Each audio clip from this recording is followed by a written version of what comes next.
Hi, everyone. Welcome to Kindred Skulls. I'm Matt Freese, and I'm here with a solo episode for you today. Nick wasn't available to make it, but I still have an exciting episode nonetheless. I'm going to go through and do a mock free agency for the Vikings.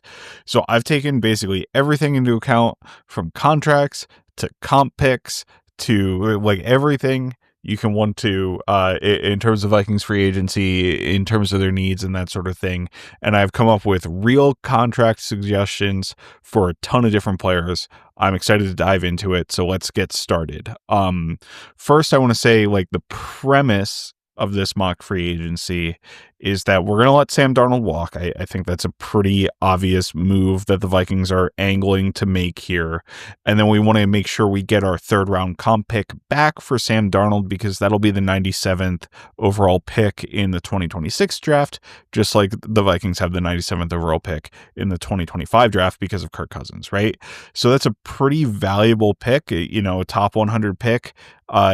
Carries a significant amount of value. I don't know from an analytics perspective exactly what that equates to in terms of cap dollars, but it's probably around $10 million or something like that. So it's something that you definitely want to have on your roster. And we're going to try to make sure that we can get that.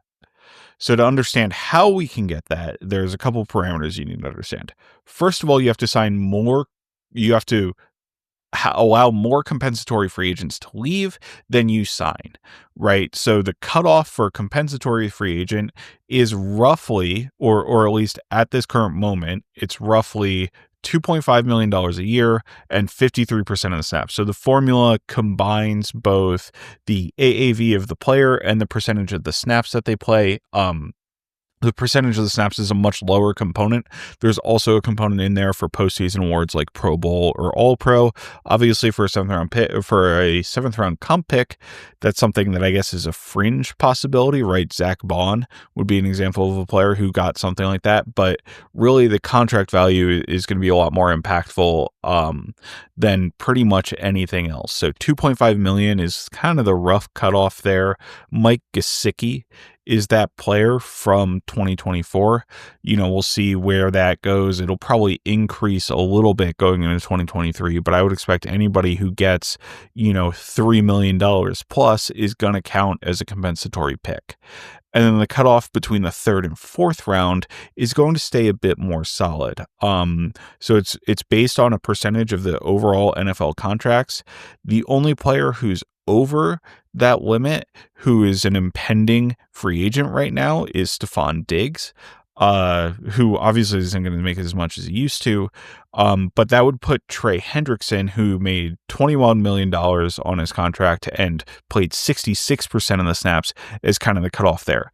So if you pay somebody $21 million and they play 70% of the snaps, which I would hope, which you would think someone who makes that much money is going to play, then they count as a third round pick. So it becomes very difficult for the Vikings to pay somebody $21 million, assuming Sam Darnold clears, I mean, my assumption for Sam Darnold would be something in the $35 million a year range, but assuming he clears, that $21 million threshold or a $25 million threshold and gets injured, something like that, he's basically guaranteed to give the Vikings a third round comp pick if they don't sign anybody over that $21 million threshold. But that makes it interesting, right? Because one of our top free agent targets is going to be right around that threshold, I think. Right. So it's kind of an interesting line that you need to walk, and it might inform, and it's definitely going to inform some of the decisions I make here in this free agency. Right.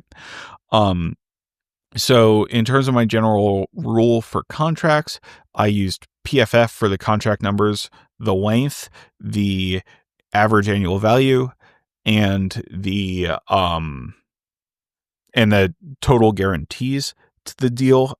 Generally, I tried to structure the contracts so that there was a signing bonus, and then the rest of the AAV for year one was made up by a minimum salary, and then year two had a salary somewhat approaching what the AAV was. Basically, in year one and year two for every one of these contracts, I paid all the guaranteed money. That's typically how NFL contracts are structured at this point. And then in terms of how I'm calculating the cap, I'm doing it in a somewhat unique way for the way I did this exercise. I'll give you what kind of the standard numbers are, but I think that even the over the cap, effective cap space isn't exactly accurate, because effective cap space takes into account what it takes for a team to get up to the top 51 cutoff at this point. Um, and then it also takes into account the added cost due to draft picks for the players, right? So the Vikings will have a first round draft pick.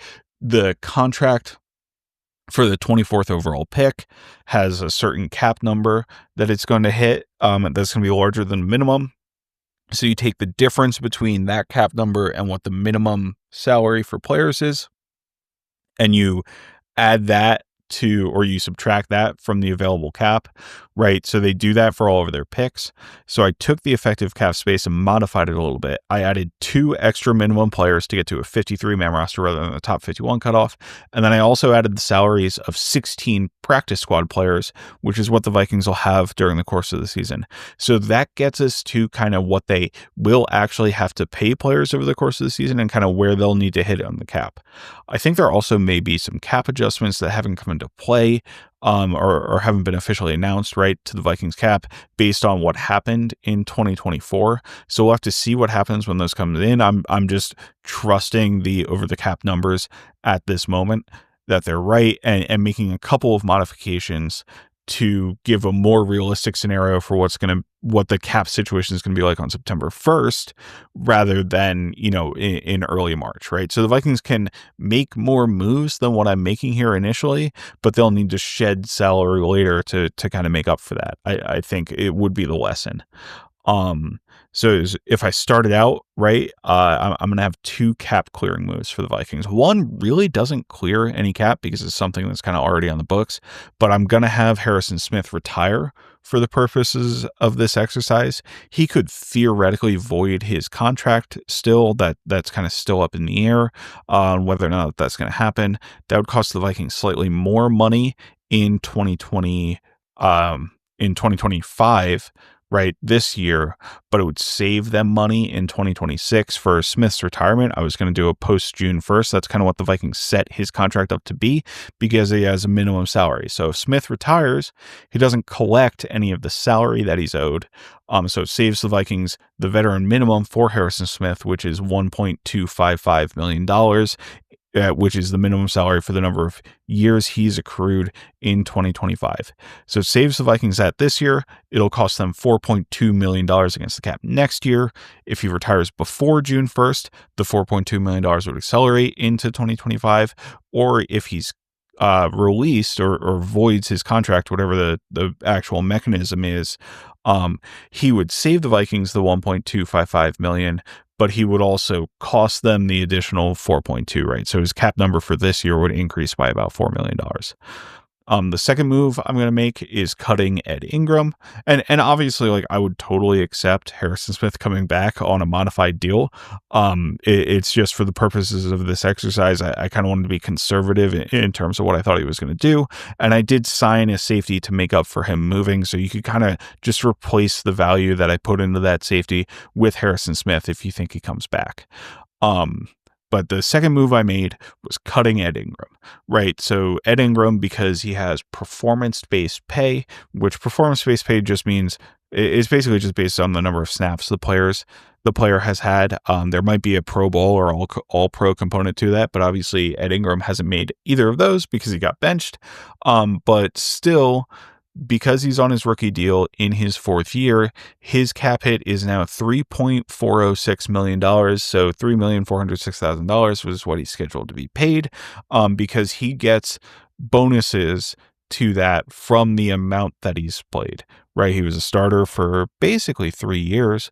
So, 2.5 years. And that adds to what his original base salary was going to be. So cutting Ed Ingram, who fell out of favor, obviously was benched, didn't sniff the lineup, even though Dalton Risner kind of struggled a little bit. I just don't think the Vikings are all that interested in having him back, especially at a $3.5 million almost cap number. So I cut him and saved that $3.406 million. So if I do that, right, and considering all of the other free agents the Vikings have, I come up with these needs, right? We on the starting lineup, I think the Vikings need one running back. That's the departing Aaron Jones, or the free agent Aaron Jones, I should say. Two offensive linemen. I'm saying I want to replace Blake Brandel as a starter and kind of use Blake Brandel as a swing offensive lineman. He can play tackle. He can play guard. So I kind of like that flexibility as a backup, and he's not getting paid all that much. Brandel and obviously Ed Ingram, who I cut. Obviously Dalton Risner, who started in place of Ed Ingram, is also a free agent, right? So we need two options on the offensive line from a starting perspective, in my opinion. And then I need two starters on the interior defensive line.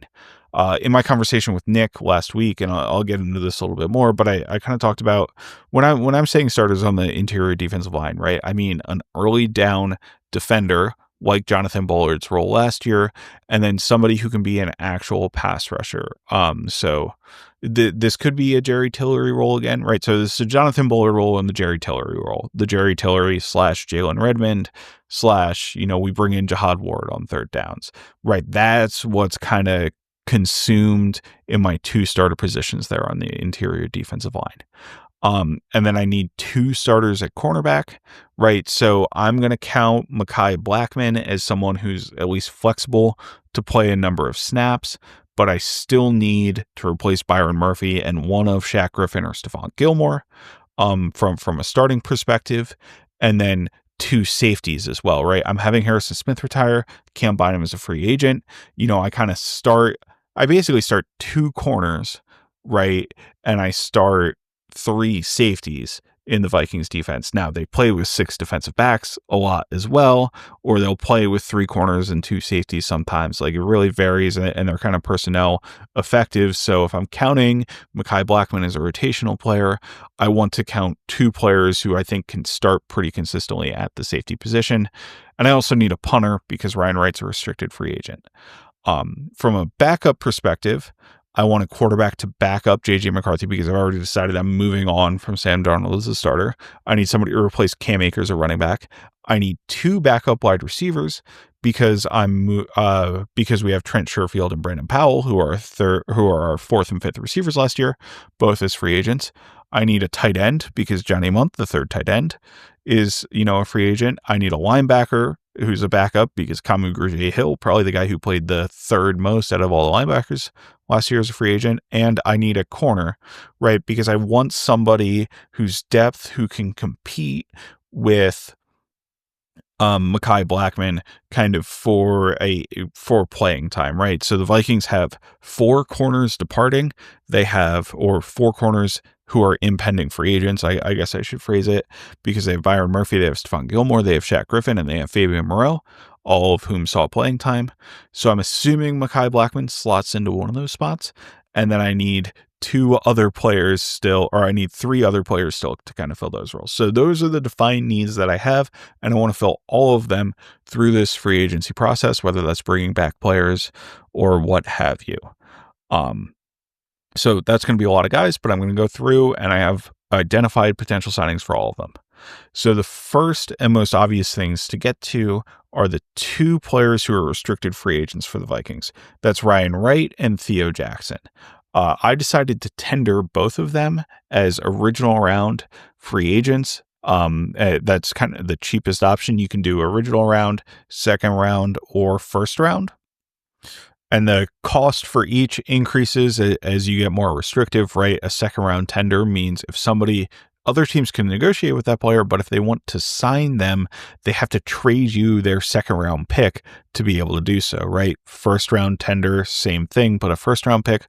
Original round means the round they were originally drafted. I believe if they are cut and go to another team, such as what Theo Jackson did, who was a sixth round pick by the Titans originally. I don't know if the sixth round actually applies to them there. It actually might, because I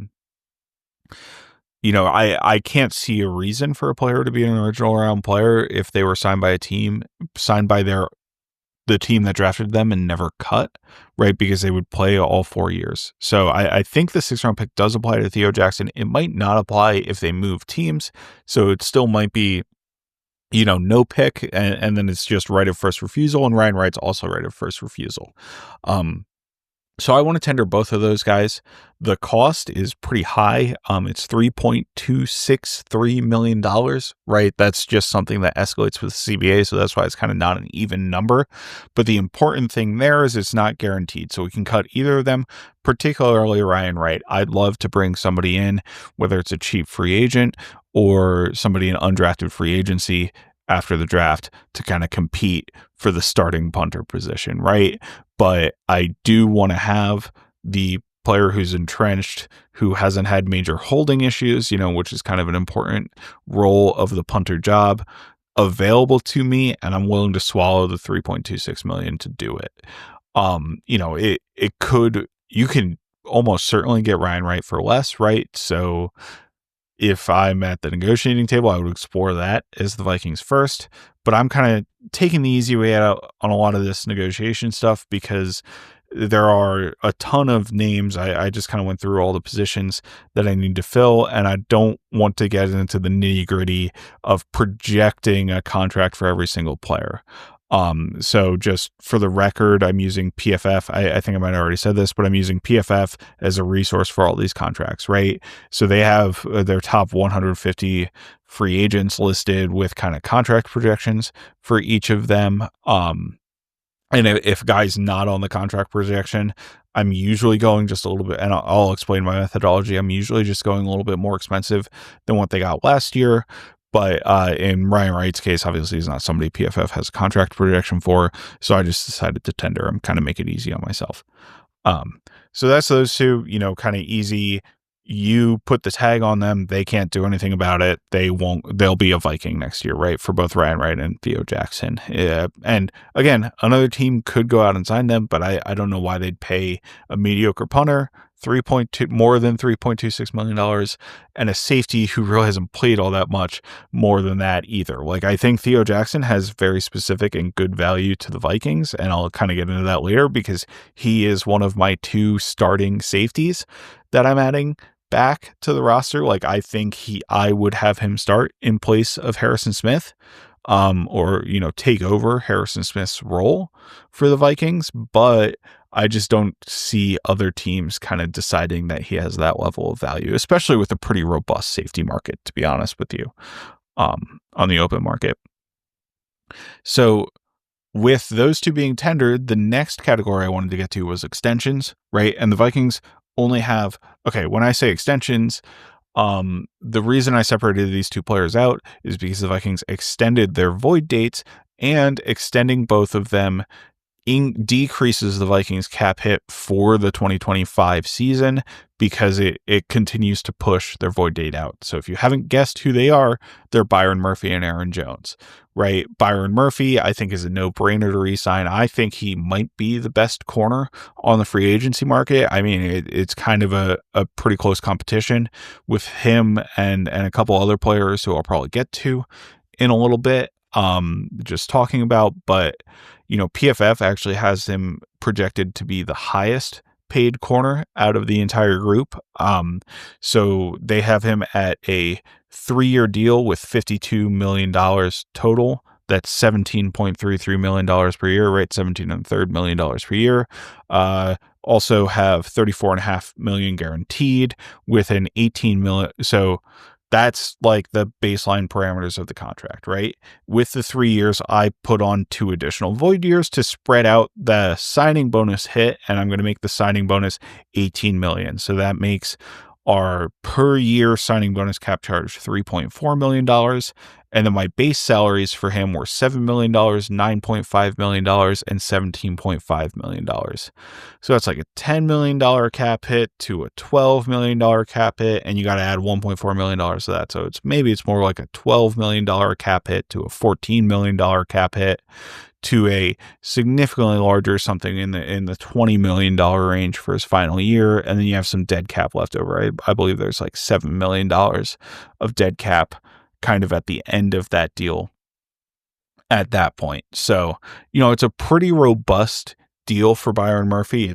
I was suggesting a $15 million a year extension for him last year. So that's almost a natural upgrade to kind of what I was suggesting the Vikings do. I kind of wish they'd already locked him up right at that price, but I still like the deal for them. He was clearly their best corner. I think he can be a number one corner. He is not maybe, the shutdown corner that Patrick Surtain is at this point, but the inside-outside flexibility and the system knowledge I think is really valuable from Byron Murphy.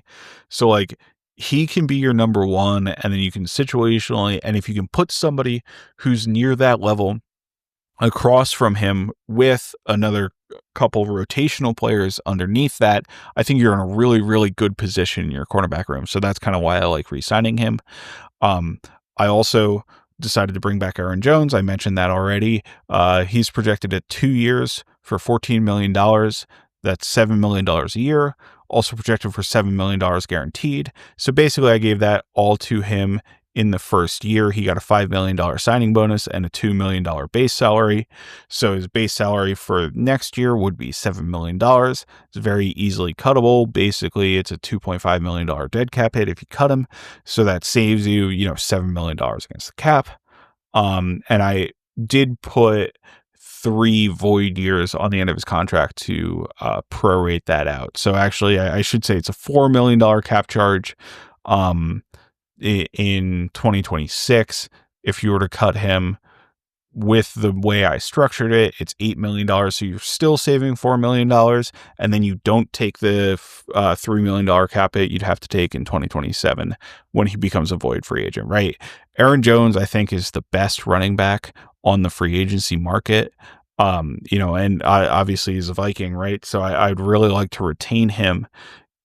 Given that I think that's the case, I just really think there are very slim pickings in the RB market, and I don't want to shoehorn the Vikings into taking a running back in the first round of the NFL draft because they have so many other needs and so few picks, right? So I want to be aggressive. I want to sign him for a market deal, and I'm willing to give him 2 years, especially because only one's really actually guaranteed in this case, and then also because, I think he showed well enough that you might be able to keep him for 2 years. Like, I definitely think he's going to be a valid option and a very good running back next year, despite being over 30.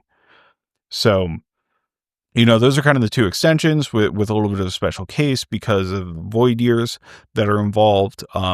It saves the Vikings a little bit of money. Both of them cost the Vikings money, but they cost less against the cap than they would because you're still prorating out the void money that you've already paid those 2 guys.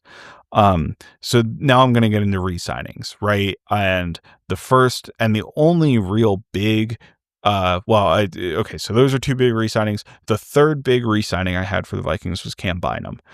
So I did 3 years with 2 void years, for $42.75 million. That's $14.25 million a year with $28.25 million guaranteed.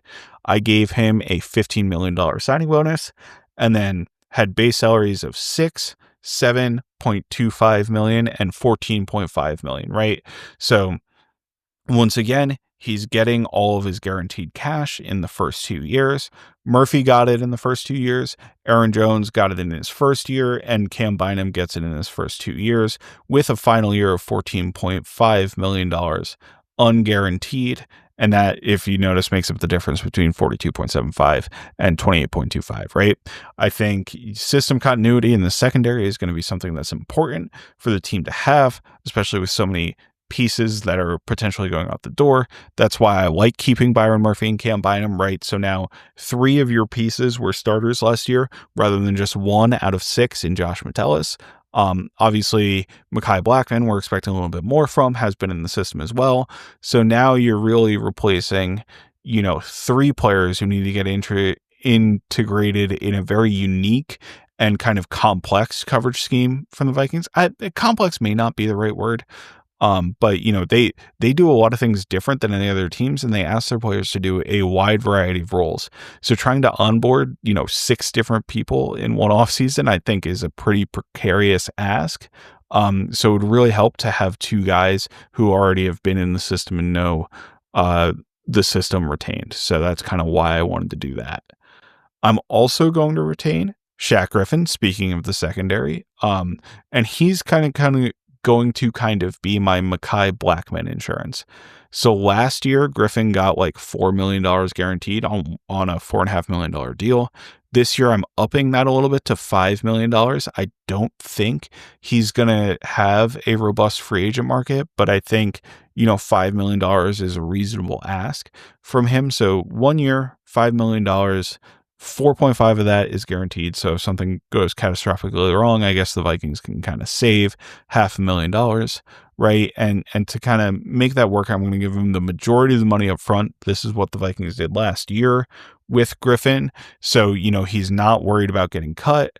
And I'm going to guarantee a base salary of 1.255, and then the final $500,000 isn't guaranteed. Maybe that's in per game roster bonuses, something like that. I kind of, because I have so many contracts here, like I could get in the weeds of how per game roster bonuses or option bonuses or kind of incentives, or there's a whole variety of different things that the Vikings will apply in their real contracts. It just doesn't make for great podcasting, in my opinion, right? So the basis for Shaq Griffin is $3.245 million signing bonus. That takes your minimum salary out, which is guaranteed. That's 1.255. And then the $500,000 add in. So you have a 1.755 base salary, right? And that all adds up to $5 million.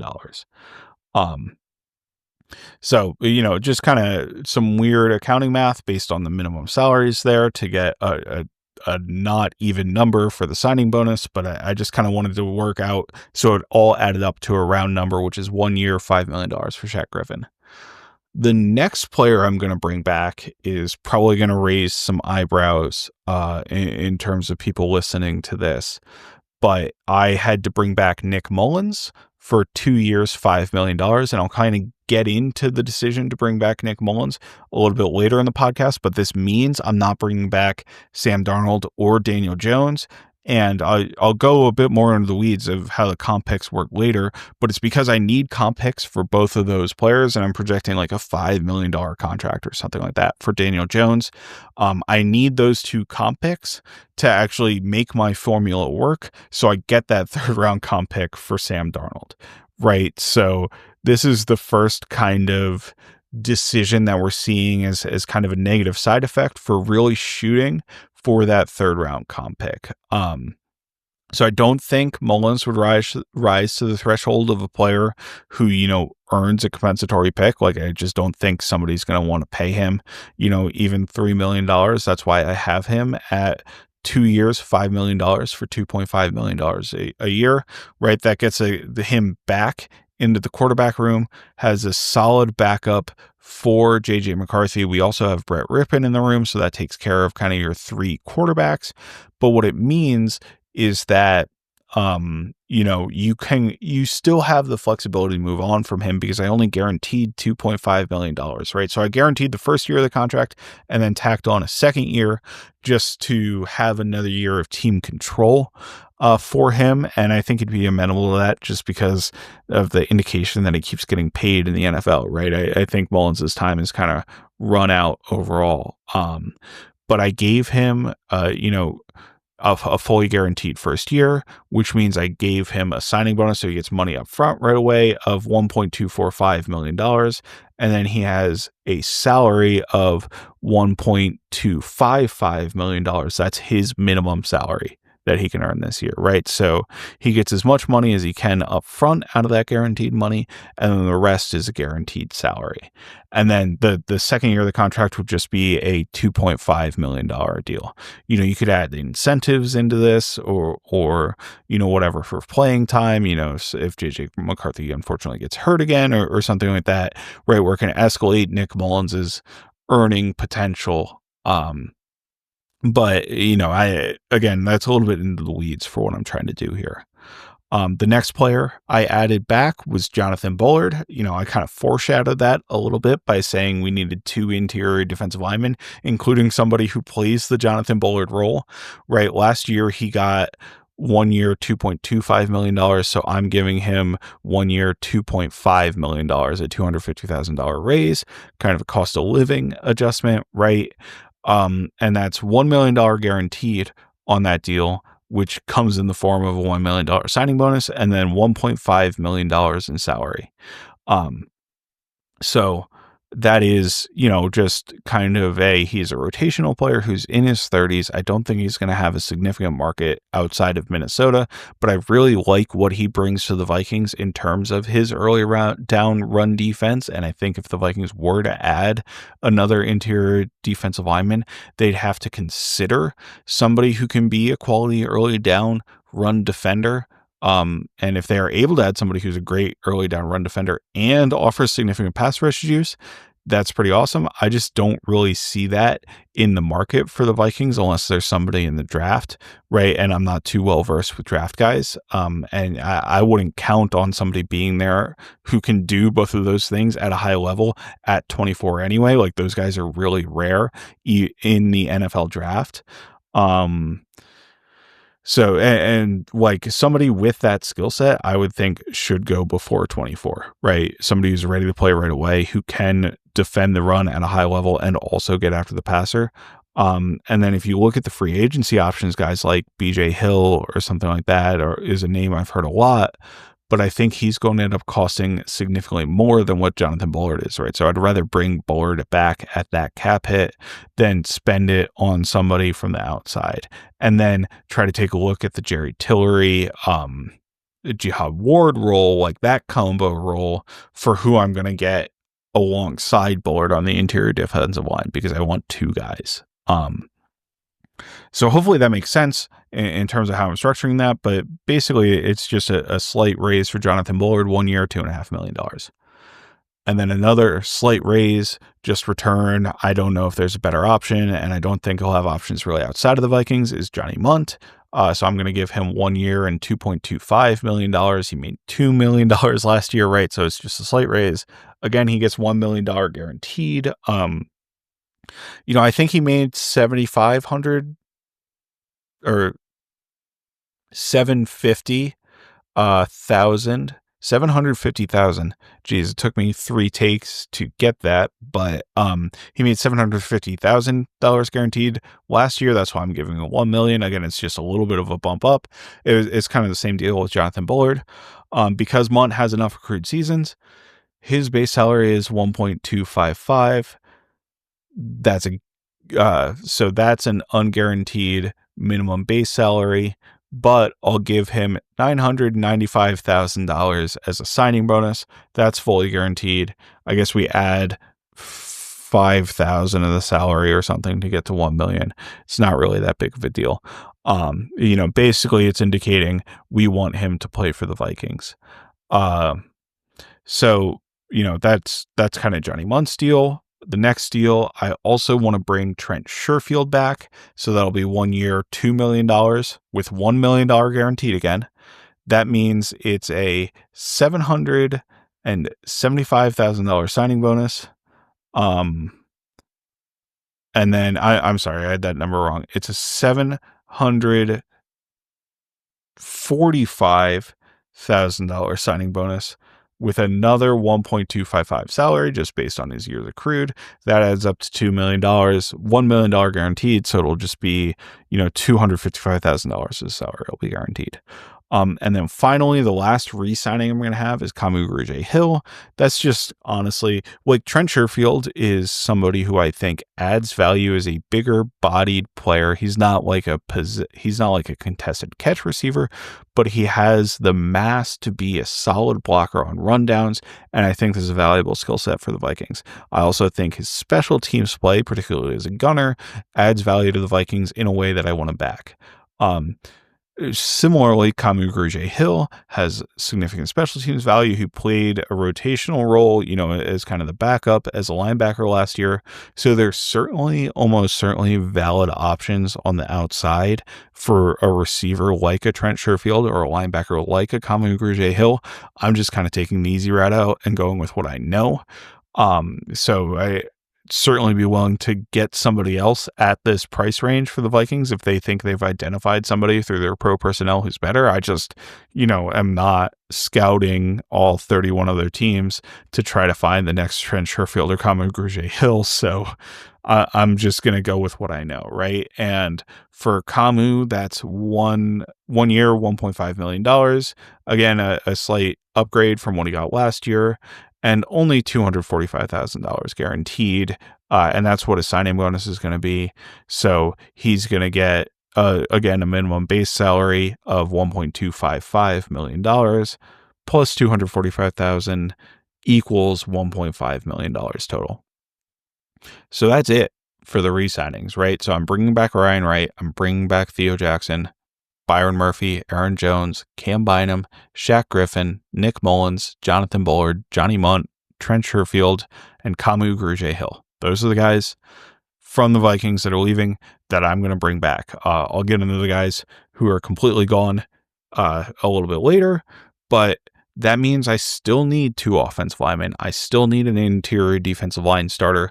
I still need a corner because I'm counting Shaq Griffin kind of as a backup, right? So I'll have Byron Murphy be my number 1 guy. I have a question mark at my number 2 spot, but then for the number 3 spot, I kind of have Mekhi Blackman and Shaq Griffin competing, right? And then I brought back both of my safeties that I want in Theo Jackson and in Theo Jackson and in Cam Bynum.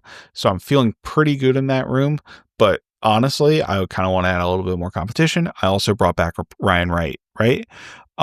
So for my backup quarterback, I brought back Nick Mullins. I still need a depth running back.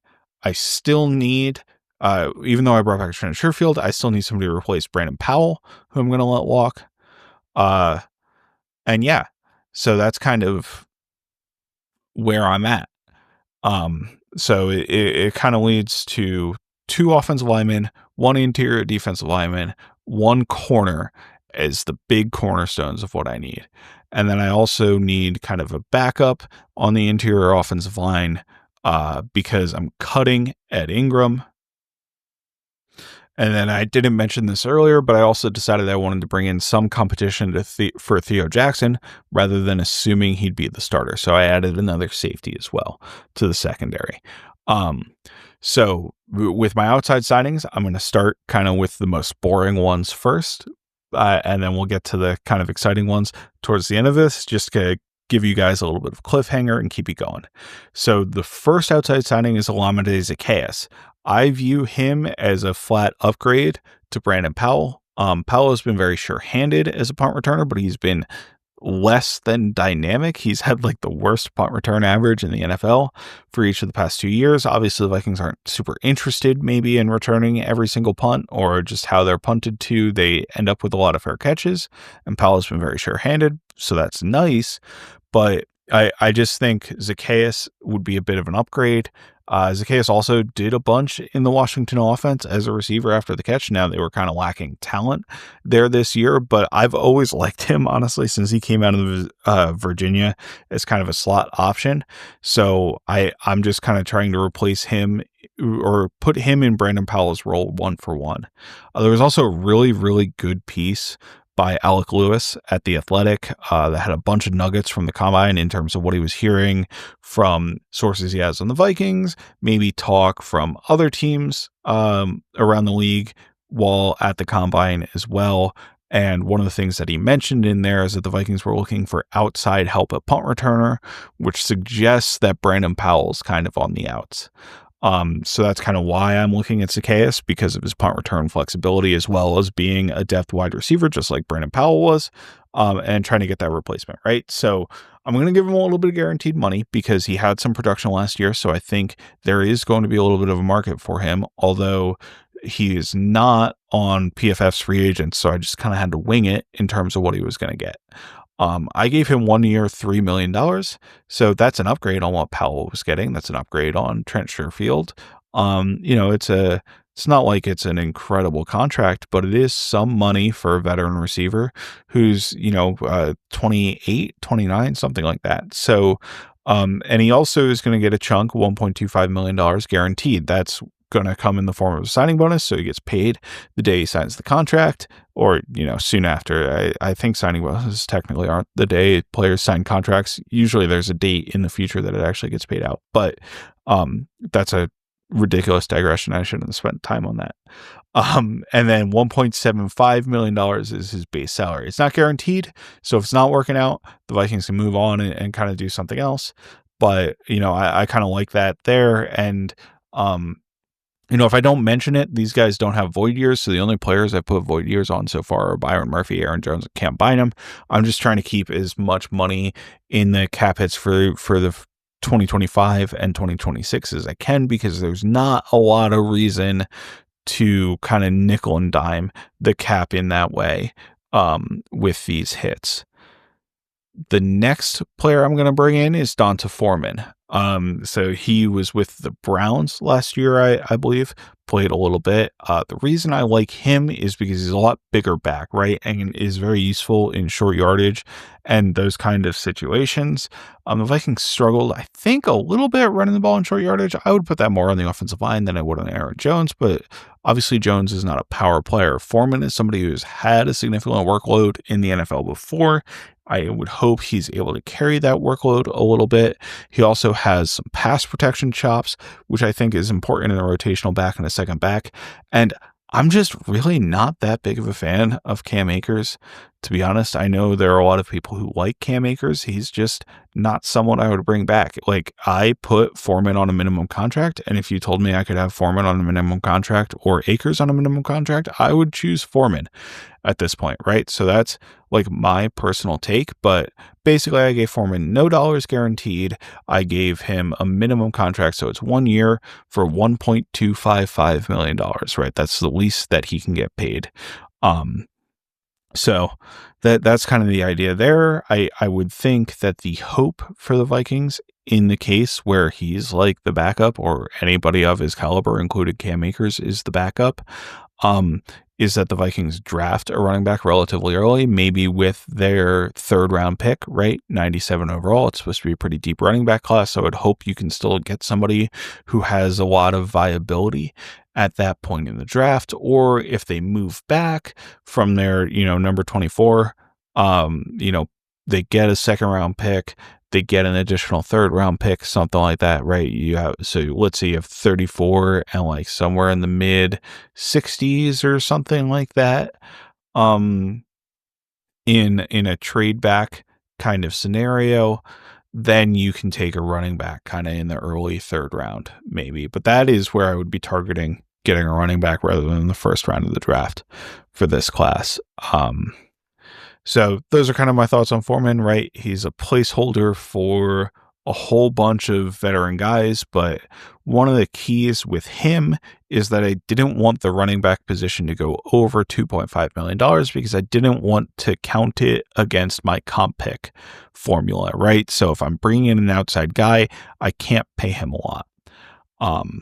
So that was kind of that, right? There are kind of interesting reclamation projects, whether it's a Nick Chubb or a J.K. Dobbins, who I think would maybe be paid more like the bell cow, something like that. But I just don't necessarily see the Vikings bringing them in because I think their cost is going to be more than what a comp pick would cost.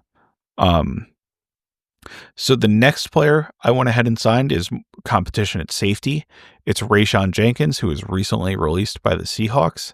The reason that sentence is important, right, is because he was released, he doesn't count against the comp pick formula. So you can kind of pay him whatever you want. And I gave him what I thought was equivalent to the deal that the Vikings gave Shaq Griffin last year, right? It's kind of a defensive back who's had a large veteran contract, fell out of favor, bounced around to a couple teams from the Chargers to the Seahawks. Now it has been cut. I guess Griffin was technically a free agent, but has been cut. But, a prior starter who had pretty significant value and is now becoming a journeyman at this point in his career. So I want to give him a fully guaranteed deal because I think he can add value and competition to the room in a place where I think the Vikings want to have 4 viable players in the safety room, because if one gets hurt, and they've had very good luck in that room over the last couple of years, you don't have anybody, right? So, and you have, like, again, it's been 90+% of the snaps that safeties have played. So you're going to have to have a fourth player who you're comfortable playing, almost 100% of the snaps. And that's why I want to bring Jenkins in. 1 year, $4.5 million, fully guaranteed. I gave him a $2.5 million signing bonus and a $2 million salary. So that's bringing him in. I think he's maybe more of a box player than a deep player at this point, but those pickings are slim in terms of players at the safety position, or really any position, who don't count against the comp pick formula at this point. And then the final kind of just depth piece I brought in was an interior offensive lineman. I chose Nick Gates, who was, I believe, played for Washington and the Giants and was on the Eagles practice squad most recently. He's a center kind of guard. I think he primarily played center. But, the Vikings kind of had Dan Feeney on the roster as a swing interior offensive lineman last year. He didn't play a single snap because they didn't have any injuries on that, right? They benched Ingram for Risner, but Risner and Ingram combined for 100% of the right guard snaps. So, Feeney never got a chance to play. Maybe bring him back. I don't really care. I just kind of picked a name that I'd heard of and I knew had pretty decent starting experience, even if he's not all that good. I gave him a minimum deal of $1.255 million to be kind of the backup interior offensive lineman if, like, a Michael Juergens doesn't work out, right? Who was kind of on the practice squad all last year.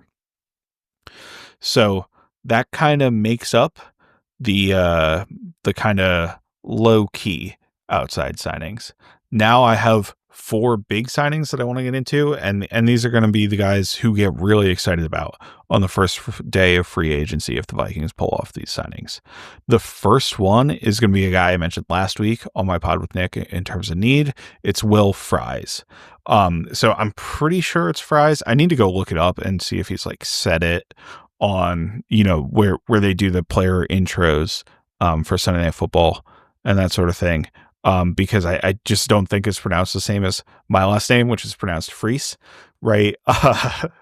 And as far as I know, like, I'm not related to him or anything. So it kind of, so long story short, I'm going with the Fries pronunciation until I hear otherwise for him. And his contract is 4 years, for $57.25 million. So that's $14.31 million a year with $30 million guaranteed. So I gave him a $15 million signing bonus, and then I gave him base salaries of 5, 10, and I split the last 2 years in half, and it came out to $13.625 million for each of those 2 years. So that 4-year contract has 1 void year on it. That spreads the $15 million signing bonus out over all 5 years. It'll mean he has a $3 million cap hit in that 5th year where he's not under contract. But, I get the $30 million in the first 3 years with only $8 million cap hit and then a $13 million cap hit in the first 2 years, right? So I'm definitely saving money compared to the guaranteed money that I'm spending and kind of pushing that money off into the future a little bit. But that obviously makes sense for a contract structure because the salary cap keeps going up and up and up.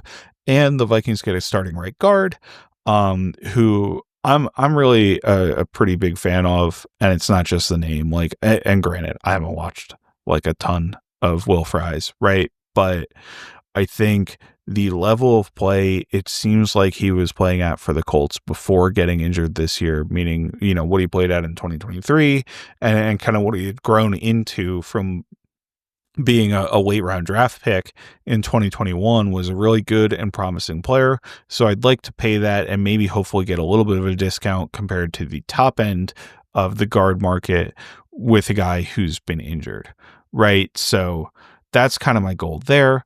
And I get a starting right guard out of it.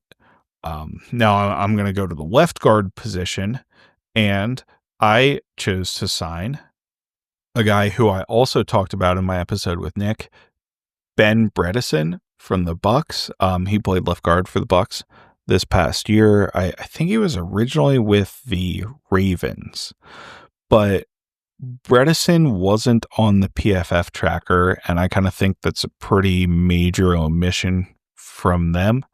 And granted, they don't have him graded highly, right? So maybe it's just okay, well, he's not on our radar, but if they were to project him, he'd make more money, because I think he's going to make a pretty significant chunk of change in free agency, given that he played nearly 100% of the snaps for the Ravens last year, right? And they had a pretty good offensive line overall.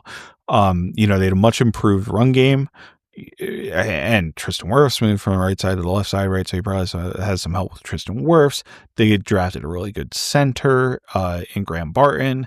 So, there's some factors coming into this play that probably helped Bredesen out, but he was still part of a really, really good unit, and I think that's going to get rewarded in free agency.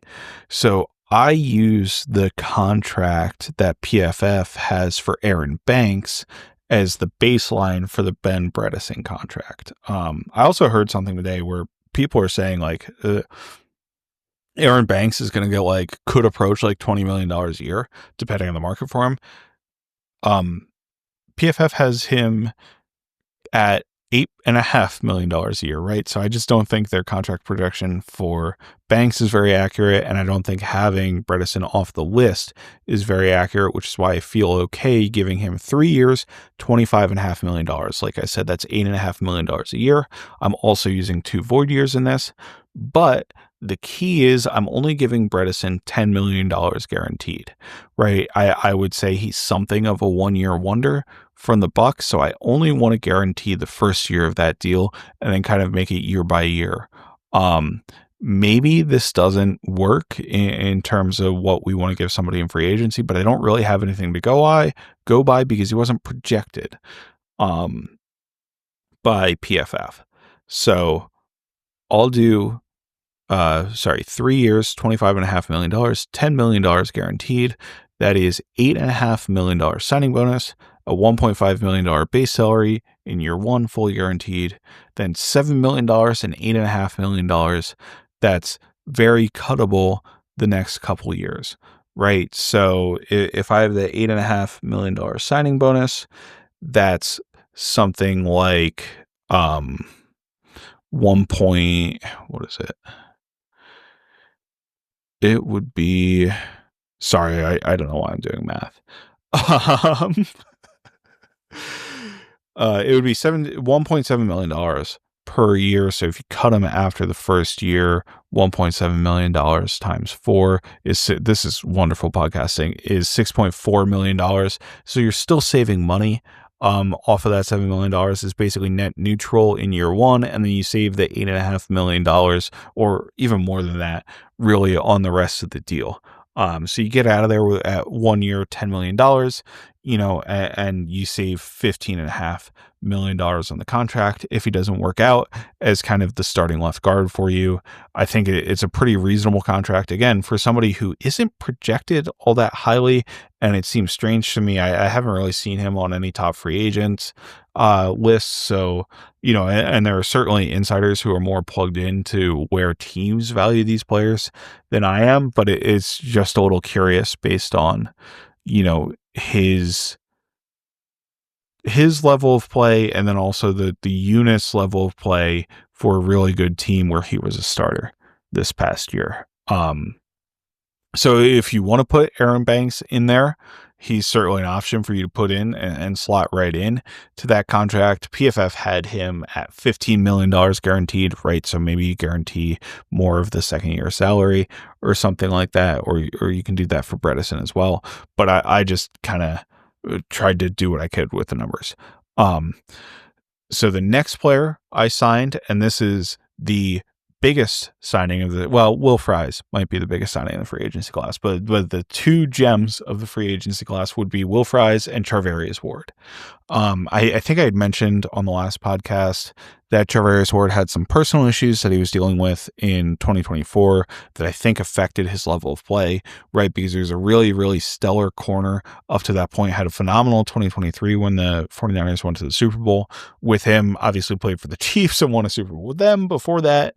And I looked it up just to make sure I had what it was right. And Ward this past year in October, very tragically had his 1-year-old daughter pass away. Right. So I think that obviously for anybody would be a huge distraction if you're trying to do anything. Right. So I think that really probably helped affect his level of play. And I think he is probably a lot better player than what he put out on the field last year. So I'm very willing to give him, even if he's a bit of an older player, I think he'll be 29 for this season, right? So this is going to be 29, 30, and 31 age seasons for a cornerback. I'm willing to give him 3 years, $43.5 million. That's $14.5 million per year. And in that, there's $25 million guaranteed. So all that guaranteed money will get paid out in the first 2 years. I also included 2 void years on this deal. It's a $14 million signing bonus, minimum base salary. That's $1.255 million in year 1. And then to make up the rest of the $25 million, I put it at $9.745 million in year 2. The average is a little bit inflated in this deal because I put the final year at 18.5, right? That's $4 million more than the 14.5 million. Makes him a very easy cut candidate in that third year. If I were an agent, it wouldn't be a deal in terms of numbers that I love, but that's kind of what he was projected for in terms of total value, number of years, and guaranteed money.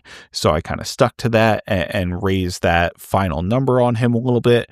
Maybe you give him a way to earn guarantees on that or have, incentives for high levels of play. And that kind of eases that out a little bit. So that's kind of the Ward deal, right? You keep a very low year 1 salary. Cut over 5 years, you're really only approaching $4 million for his year 1 cap hit. And even then you're at $12 million on year 2. So both of those are below well below the threshold there. Then the final player I'm going to sign is the interior pass rusher that I kind of teased earlier. There are a number of good options for this. Javon Hargrave is going to be a free agent, and Alec Lewis's piece that I mentioned earlier tied the Vikings pretty heavily to Javon Hargrave and another player that I'm going to mention in a little bit here. But the player I went with was Levi Onwuzurike. And the reason I didn't go with Hargrave, I probably would have gone with him, was just because he wasn't part of PFS projections. So I could go with Onwuzurike's projections and just kind of use that pretty easily. He's 2 years, $16.5 million. That's $8.25 million, $8.25 million per year. Obviously a Lions interior pass rusher who had kind of a career year, has dealt with injuries throughout his career. Kind of the profile of somebody Kwesi would sign, although the career year might turn him off, right? He usually goes for guys who were injured the most recent year, but have played a ton and played pretty well. Kind of your Will Fries is kind of maybe a little bit more of his profile. But PFF has him also at $10 million guaranteed. So that's what I'm going to do on that. With that, I'm going to give an $8 million signing bonus and a $2 million base salary in year 1, right? So all the guaranteed money is in year 1, but I'm pushing a little bit of it back into the second year, and a $6.5 million base salary in year 2. I'm also voiding this deal, right? So I have void years as a $4 million cap hit in year 1, an $8.5 million cap hit in year 2, and then the $6 million have to get paid in 2027 in year 3 of the deal. So that was kind of my work through of free agency, right? So I'm retaining Ryan Wright, retaining Theo Jackson, Byron Murphy, Aaron Jones, Cam Bynum, Shaq Griffin, Nick Mullins, Jonathan Bullard, Johnny Munt, Trent Sherfield, Kamu Grugier-Hill, and then I'm adding Olamide Zaccheaus, Donta Foreman, Rayshawn Jenkins, Nick Gates, Will Fries, Ben Bredesen, Travarius Ward, Levi Onwuzurike. That gives me a ton of flexibility going into the draft because I've filled needs for starters at every single position. I can draft an interior defensive lineman. I can draft an interior offensive lineman. I can draft a running back in the first round if I want. I can draft another corner.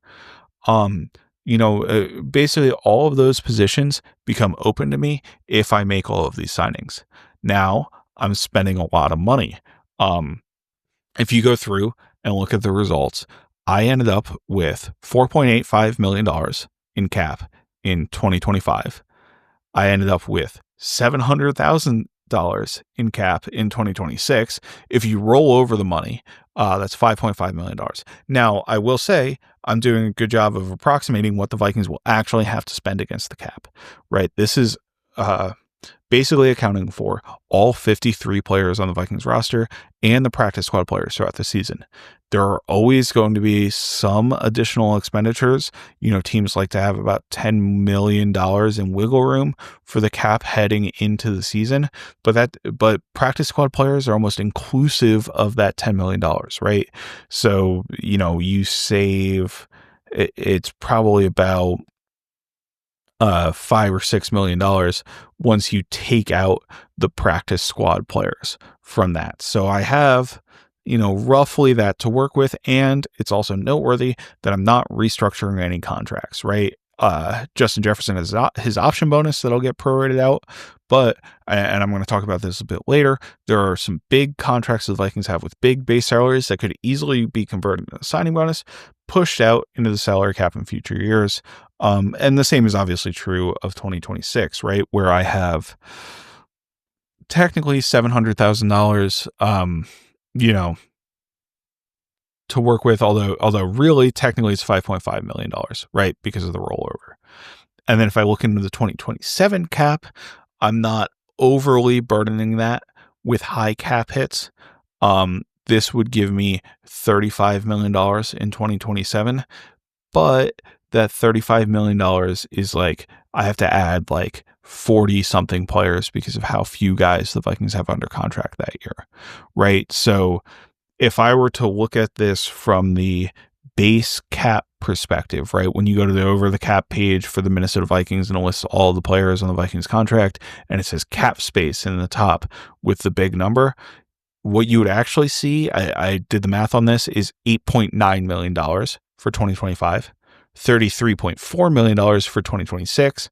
And if you add the rollover, it's $42.3 million and $77.8 million for 2027, right? So if I told you the Vikings had, and this is what anybody else who's doing contracts would tell you, I'm just kind of being very meticulous about how I do it. If I told you, okay, I still have $9 million in cap space for this year, I still have $33 million next year, and I still have 77 or almost $78 million in 2027, I think you're very, very happy with that cap situation. So I think you're probably spending more than you need to, right? I kind of doubled up on safety a little bit. Maybe you really like Mekhi Blackman and you think that I don't need to bring Shaq Griffin back, right? That frees up $10 million off the bat.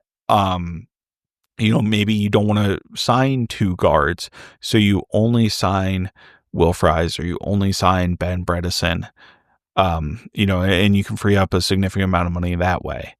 The other scenario that I wanted to take a look at is the Vikings signing Milton Williams. I think signing Milton Williams is difficult it's basically impossible for the purposes of this exercise because he's somebody who I would expect to play 70+% of the snaps if the Vikings signed him, and his contract projection is $21 million, right? So if you go back to the start, that would be a third round comp pick, which would cancel out the Sam Darnold contract. Now, the Vikings did cancel out, I would argue, accidentally, a third round comp pick last year because they canceled out the comp pick they should have gotten for Danielle Hunter. That was a little bit of a convoluted situation. So if you remember last year when the Vikings signed Shaq Griffin, there was kind of an outroar among Vikings fans who were very conscious about the cap that they had cost themselves that third round comp pick, right? Because you go on the over the cap page, it has all the free agents that cancel out. All of a sudden, Shaq Griffin is canceling out Danielle Hunter, and the Vikings don't get a third round comp pick because they signed him pretty late in the process, right? But before the compensatory window had closed. And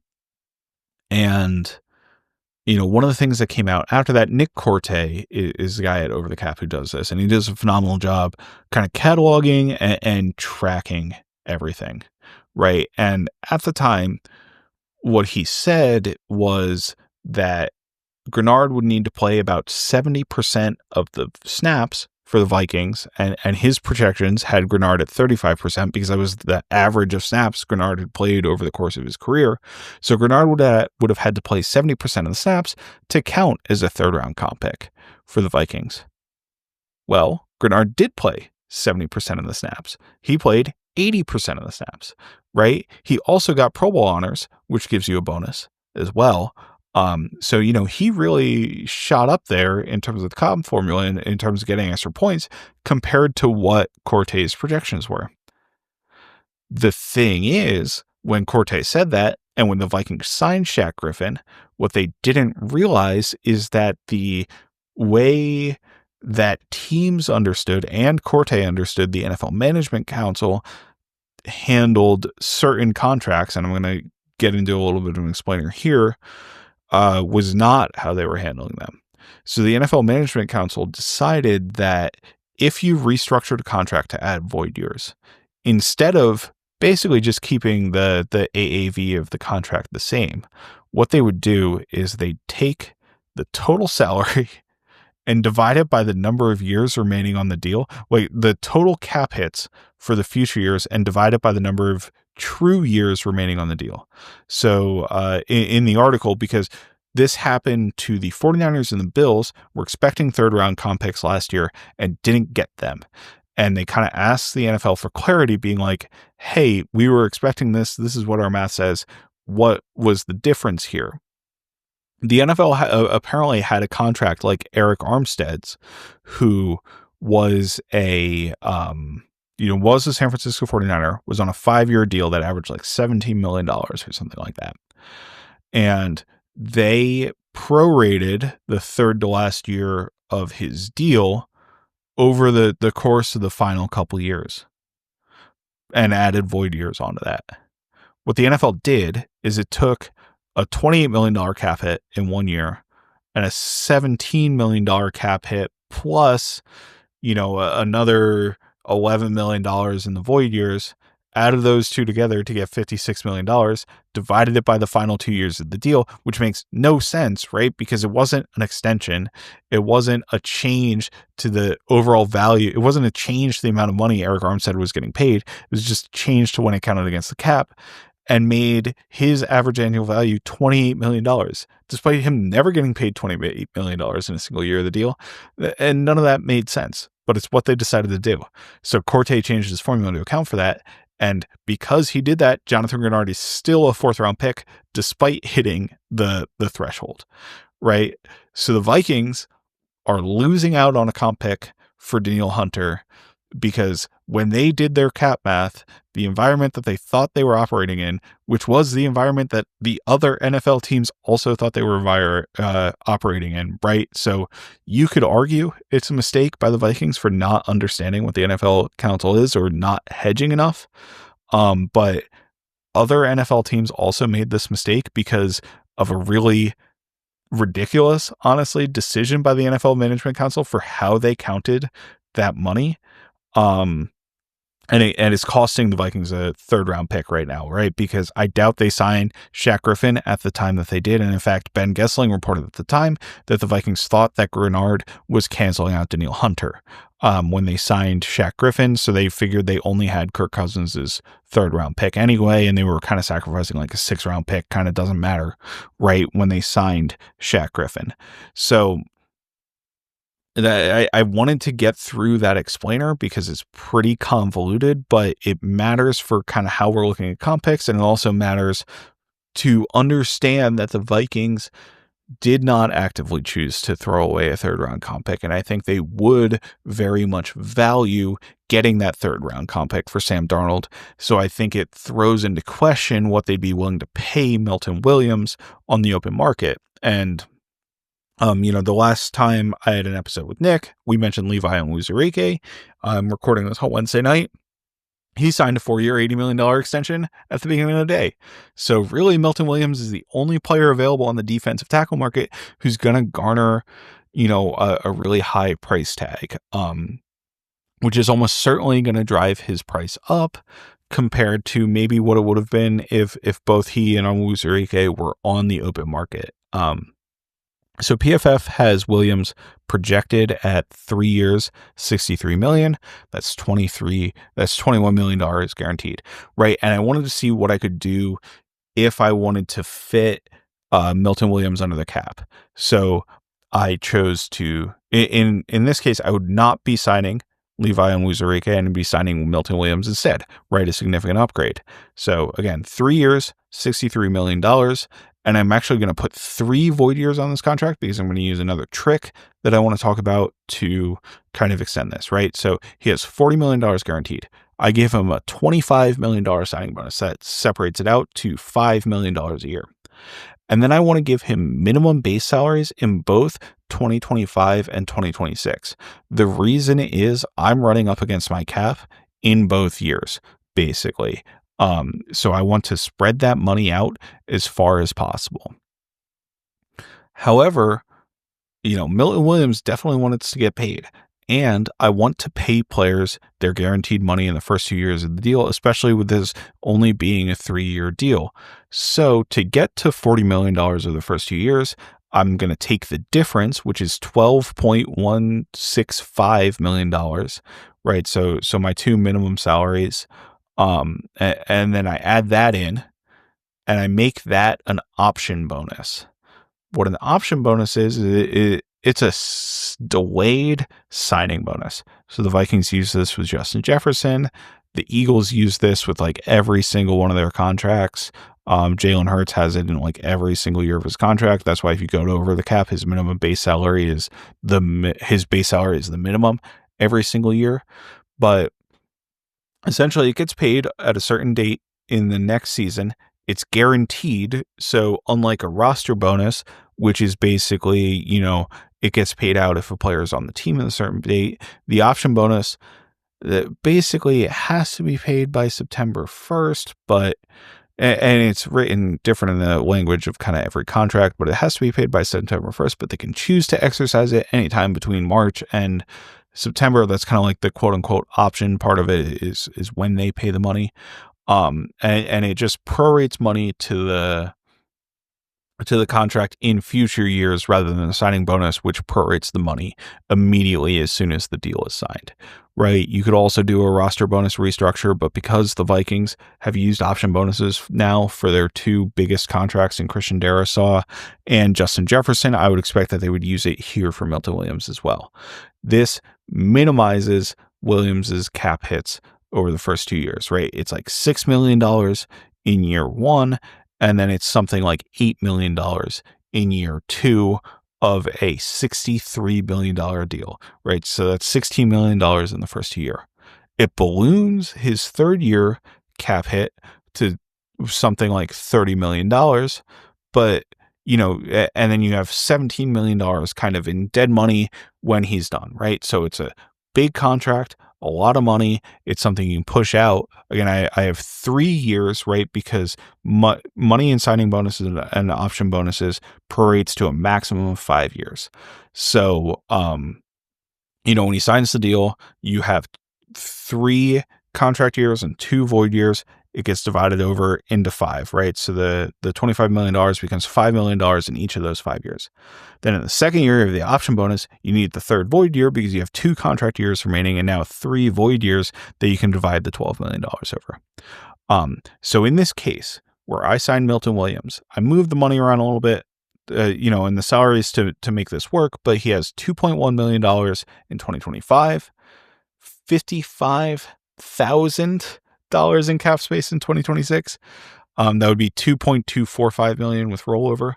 and then $4.75 million in cap space in 2027, right? So those are my harshest cap numbers, right? You can technically count that as something like, something like $30 million in 2026 and something like $40 million in 2027 if you want, but it kind of nukes your cap compared to what you do by signing a lower priced free agent at that defensive tackle spot, right? You kind of have to really work for it to get under the cap in those situations. Now you can prorate out the other players on the Vikings, right? There's a lot of contracts that I'm going to talk about in a little bit here that can get, have salary conversions to signing bonus. So you can just push that cap money down the road. I think that's generally a fine practice. I think you don't want to over leverage yourself too far, or then you end up like the Browns. But I don't think the Vikings are in a situation where they're over leveraged doing that. So they have a little bit of flexibility, especially as long as they want to start a rookie quarterback or a quarterback on a rookie contract in JJ McCarthy to be able to do that. So to summarize for the Vikings, right, I kind of talked about everybody I was adding. We'll go in the world where I don't add Milton Williams and I add Levi Onwuzurike instead. But of the players that walked in free agency, I have Sam Darnold, Cam Robinson, Daniel Jones, Pat Jones, Stephon Gilmore, and Dalton Risner garnering comp picks, right? So all those guys need to sign during the compensatory window, and they all need to sign for more than like $2.5 million for them to count as comp picks, right? Sam Darnold obviously is going to be the big money guy. I wouldn't be shocked if he's like the first player we hear about on Monday agreeing to a contract, right? Cam Robinson, I think, is pretty heavily projected to get a starting offensive tackle contract, which would certainly put him over that. Daniel Jones, I think, kind of gets reclamation project money, which is like $5 million to $10 million. So that gets him a comp pick. By the way, Daniel Jones, and Pat Jones are not included in the PFF projections, right? So I'm just kind of using my common sense when I'm projecting them. I expect Pat Jones, as I talked about with Nick, to kind of get a DJ Wanham level contract where it's like $5 or $6 million for kind of a rotational guy over a couple of years, kind of a little bit of prove it, but like, hey, we really like what we've seen. And you had the 8 sacks last year. So we're prioritizing that as an edge rusher. Stephon Gilmore, I think, honestly, is pretty questionable of whether or not he'd garner the Vikings a comp pick, not because of his compensation when he eventually signs, but of when he's going to sign, right? And I think Dalton Risner has the same question. Neither of those guys signed in the compensatory window last year. Both signed with the Vikings well after the compensatory window happened. But because I have a number of compensatory free agents I'm signing, so just to go back, the comp free agents I'd sign are Olamide Zaccheaus, Will Fries, Ben Bredesen, Charvarius Ward, and then Levi Onwuzurike, right? So that's 7 guys. So I have 6 guys leaving in Darnold, Robinson, Daniel Jones, and Pat Jones, Stephon Gilmore, and Dalton Risner. The 5 low ones cancel out with 5 guys I'm signing, and Darnold gets you the 3rd round comp pick. So to fill all of the Vikings' needs, right? And, you could say, oh, well, what if they get comp picks for Byron Murphy, Aaron Jones, and Cam Bynum? Well, now the Vikings need to sign players to replace those guys, right? So maybe you can add another comp pick if you let Cam Bynum walk and then treat Rayshon Jenkins as a starter, something like that. And I'm going to get into some guys who are non-compensatory pick options in a little bit too. But there's really not a lot out there on the market for guys who don't count for compensatory picks at this point. So you need to wait on some of the more the mid-level free agents, the guys you might want to spend like $3 to $5 million on to really ensure that you keep that Sam Darnold comp pick, right? And other teams are playing that game too, so you can't be confident all of your guys are going to start. So you really kind of need to see how it plays out. Other free agents I have leaving are Jerry Tillery, Brandon Powell, Dan Feeney, David Questenberry, Jahad Ward, Foster Moreau, and Cam Akers. I kind of talked about all of those guys, but it leaves me with the 53-man roster, and I'm going to try to go through this relatively quickly. I know maybe reading a 53-man roster isn't the most exciting podcast content, but quarterbacks, J.J. McCarthy, Nick Mullins, Brett Rippon. Running backs, Aaron Jones, Donta Foreman, Ty Chandler. C.J. Ham is my fullback. My wide receivers are Justin Jefferson, Jordan Addison, Jalen Nailor, Trent Sherfield, Olamide Zaccheaus as my starters. My tight ends are chalk from last year, T.J. Hawkinson, Josh Oliver, Johnny Munt. My starting offensive line from left to right would be Christian Darrisaw, Ben Bredesen, Garrett Bradbury, Will Fries, Brian O'Neill. And then my backups, Blake Brandel would absorb like a swing tackle role. Walter Rouse is also in the mix as swing tackle. Nick Gates is the interior offensive lineman. Also, Michael Juergens is in that mix, right? So that's all guys who are rostered. My interior defensive line would be Harrison Phillips, Levi Onwuzurike, Jonathan Bullard, and then Jalen Redmond, Levi Drake Rodriguez, Take Taimani. So you got really good depth there, I think, but 6 total there, and then 5 edge rushers in Jonathan Grenard, Andrew Van Ginkel, Dallas Turner, and then I'm keeping Bo Richter and Gabriel Murphy. Linebacker, you have Blake Cashman, Ivan Pace, Kamu Grugier-Hill, Brian Asamoah. And then corner, you would have Byron Murphy, Travarius Ward, Mekhi Blackman, Shaq Griffin, Dwight McGlothern, and Najee Thompson, who's kind of a special teamer more than a corner. And then at safety, you have Cam Bynum, Josh Metellus, Theo Jackson, Jay Ward, Rayshawn Jenkins. Special teams, Will Reichard, Ryan Wright, Andrew DePaula. Right, so I think I filled all of my open holes at starters with quality players. I do think there are still some concerns on this roster, right? It's not perfect by any means. But, you know, I would say my weak points are quarterback depth, right, where I only have Mullins and Rippon. Running back depth, where I have Foreman and Chandler. Wide receiver 3, if you don't like Jalen Nailor, I think he's probably fine as wide receiver 3. But you could maybe argue, you know, Nailor, Sherfield, and Zaccheaus certainly isn't like the best 3 through 5 in the NFL wide receiver, right? So you could argue you want that there. Maybe some people might want to replace Garrett Bradbury. I don't in this case. I think adding good guard play around him will help him significantly as a player, like I think it helped Drew Dahlman or somebody who you might want to target in free agency. Edge depth to me is kind of questionable. Obviously, you're expecting a leap from Dallas Turner, but now we have Bo Richter and Gabriel Murphy as kind of the depth players rather than Pat Jones and Jihad Ward. So, you know, it's certainly a step down there. Linebacker depth, like, I don't know if you're comfortable with Kamu Grugier-Hill. You're certainly not comfortable with Brian Asamoah if one of those guys gets hurt. And then cornerback 3, I don't know if I have a true starter between Mekhi Blackman and Shaq Griffin, right? So those are kind of my weak points there. So some other considerations, right? You could look to cut people. Here's the list of players that would save more than $2 million if you cut them outright, right? Pre-June 1st. I don't see a lot of value, to be honest, in post-June 1st cuts. It's just delays the cap hit by another year. So unless you're really cap strapped, like the Saints end up every single year, you know, that's when a post-June 1st cut might help. But for the Vikings' current cap situation, I see like literally no value in doing it. But so you know, pre-June 1st cuts that would save the Vikings money. Brian O'Neill, Andrew Van Ginkel, Harrison Phillips, none of those make any sense. Like the team absolutely will not do that. Josh Oliver could make some sense, but now I need to bring in a blocking tight end, right? He would save about $5 million. Josh Metellus, absolutely not. Garrett Bradbury, again, you know, some people may like that, but if you cut Garrett Bradbury, you have to replace him with a starting center. They've spent a lot more money than the $3 million that you save by cutting him. Blake Brandel only saves a couple $1 million, and Ham saves less than $3 million as well. So, you know, CJ Ham. So I really don't see any major cuts out of those players. I cut the only guy who I think really provides you significant cap savings. Maybe you could argue Josh Oliver, who saves you like almost $6 million.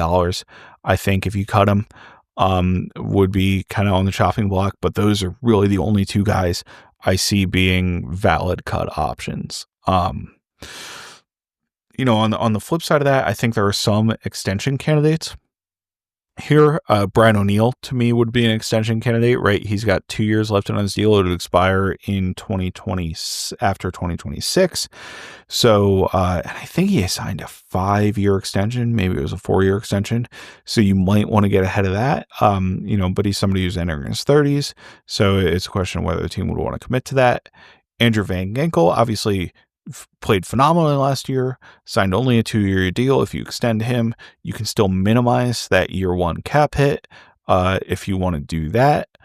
Josh Oliver, just like he's a cut candidate, you can lower the cap hit with an extension, and I think he might have earned it as kind of a quality blocking tight end. Josh Metellus, to me, is massively underpaid and would be a major extension candidate. You don't save as much money, but I believe he has something like $5 to $6 million in compensation this year between his salary, and he has like a $2.6 million bonus that he's getting. I don't know if that was from incentives or what it is, but it just kind of shows up as an other bonus on over the cap. And then Blake Cashman is another player I think I would consider, although he has 2 years left on his deal. He's just, has enough base salary with like $6 million that it might be worth it. And he's an absolutely phenomenal player. Like with that, restructures, I've talked about a lot of these guys already. Brian O'Neill has a $17 million base salary. Jonathan Grenard's at $18 million. TJ Hawkinson's at 11. Andrew Van Ginkel's at 11. Josh Oliver's at 8. Harrison Phillips is at 7. Cashman's at 5. And Bradbury's at 5. All of those are valid options if you want to add void years to the back of the deal, open up some cap space, particularly O'Neill and Grenard, right? If you do it for one of those guys, you're opening up like $15, $16 million in cap space this year. So you definitely get some value out of that. And then finally, I just wanted to run through some guys who won't count for compensatory picks because they were either contracts that were quote unquote voided out early, not under the normal course of voiding contracts, or they're players who were cut by their respective teams. At quarterback, there is nobody. Jameis Winston was on a void contract, but it was a 1-year deal that was always planned to void. It was just the Cleveland Browns are like maxed out on their credit cards in terms of cap space. So that's how they did it. Technically, Ian Book was listed by over the cap. Ian Book is an unacceptable quarterback option, right? He was a practice squad player. So at the running back position, it's all old guys, right? It's Jamal Williams, Raheem Mostert, Nyheim Hines. Nobody really all that appealing to me. Particularly if you wanted them to be like a starter or something. Maybe it's like a depth option, but still not somebody I'm looking to invest significant money in. At wide receiver, there are 3 big names that have been cut, or it's announced that they will be cut in Devontae Adams, Tyler Lockett, Christian Kirk. There's really nobody else on that market who's available that doesn't cost a comp pick. So again, unless you're going with a really, really cheap option, they're going to cost you a comp pick like I had for Olamide Zaccheaus, right? Just $3 million would still cost you. At tight end, the only player is Durham Smythe, who I think is a blocking tight end. I don't really know too much about him, but he was from the Dolphins. At offensive line, I mentioned Nick Gates, and I signed Nick Gates, but George Fant and Chukwuma Okorafor are really the only 2 other players who are non-compensatory free agents because both of those guys were cut as well. They're both in their 30s. Neither is very good. And they're both tackles, right? Importantly, which the Vikings don't really have as much of a need at. But if you wanted to bring in a swing tackle, which is something I didn't do because I'm planning to have Blake Brandel kind of operate in that role, they are options there. So let's say you don't sign Ben Bredeson, right? You keep Blake Brandel there. You ease up your comp pick situation quite a bit if you sign one of those 2 guys as opposed to somebody for $4 or $5 million who might actually cost you a comp pick. At interior defensive line, there's not a lot of guys I love either. There's DeMarcus Walker, there's Draymond Jones, who might be kind of interesting, honestly. Sheldon Rankins, I don't think is all that great. Roy Robertson Harris destroyed the Vikings like years ago as a backup interior defensive lineman for the Bears, but I just, don't know if it's there. The most interesting one, and again, somebody who Alec Lewis tied to the Vikings in his piece, is Javon Hargrave, right? So like, if you don't want to go Levi Onwuzurike, if you want to, not have him count against your compensatory formula, you can go with Javon Hargrave and be competitive for that and use your money you have without potentially costing yourself a comp pick. So I think that's really interesting. Hargrave, it looks like I don't really know the full details of this, but the 49ers signed him to a 4-year deal. And then after year one, we're like, all right, we want out of this deal, so we're going to modify it so you void after this year. And he spent most of this past year injured, so it's very much a question mark, and he's on the wrong side of 30, right? So it's not maybe the most appealing option in the world, but as a reclamation project, which Kwesi has a history of, as somebody who's been a phenomenal interior pass rusher in the past, I'm kind of interested in exploring it. I just don't love any of the interior defensive line options other than Milton Williams. And I'm not even as in love with Milton Williams as I think many people are. So it's kind of hard for me. And I think Hargrave's a valid option there. Even if I think the Vikings definitely could use an upgrade. I shouldn't say desperately, but could use a solid upgrade very effectively at that position.